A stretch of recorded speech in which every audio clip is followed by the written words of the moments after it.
दोस्तों, एक सवाल कि भारतीय मानसून को बजट का जुआ क्यों कहा जाता है।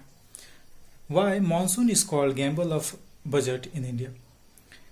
मित्रों, ये सवाल न सिर्फ छात्रों के लिए इम्पोर्टेंट है, चाहे वो स्कूली छात्र हो, कॉलेजी छात्र हो या फिर किसी कॉम्पिटिटिव एग्जाम की तैयारी कर रहा हो, उनके लिए भी महत्वपूर्ण है जो कृषि सेक्टर से डायरेक्ट इन्वॉल्व है, जो खेती किसानी करते हैं, या फिर वो जो स्टॉक मार्केट में थोड़े बहुत इन्वेस्टमेंट करता है। ठीक, इसका एक उत्तर तो ये होता है, डायरेक्ट पॉइंट ये होता है कि चूंकि भारत की 70% आबादी प्रत्यक्ष या परोक्ष रूप से कृषि पर निर्भर है।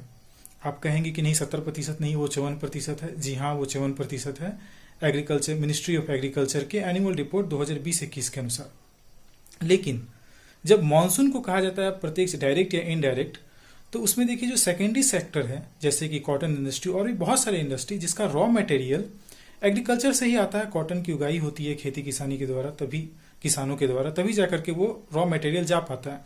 तो इस तरह क्या होता है कि परोक्ष रूप से भी बहुत सारे लोग इस पे निर्भर होते हैं, यानी कि प्राइमरी सेक्टर पे सेकेंडरी सेक्टर के बहुत से उद्योग निर्भर होते हैं, इसलिए 70% का यह आंकड़ा दिया गया।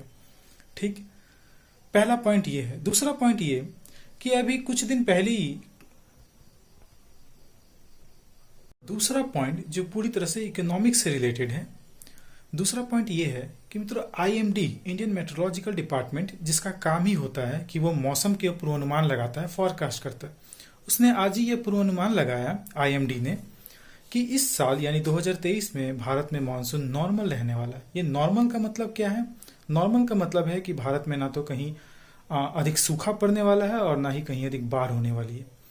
और इसी बात से पूरा स्टॉक मार्केट भारत का निर्भर करता है, क्योंकि इस इंडिकेटर के साथ ही आप देखिए कि आज बीएसई का इंडेक्स सेंसेक्स जो था वो 629 अंकों की बढ़ोतरी कर गया, और ये 3 महीने के बाद हुआ, जब से हिंडनबर्ग रिसर्च रिपोर्ट आया अडानी के ऊपर खुलासे हुए, उसके बाद ये इतना उछाल पहली बार देखा गया।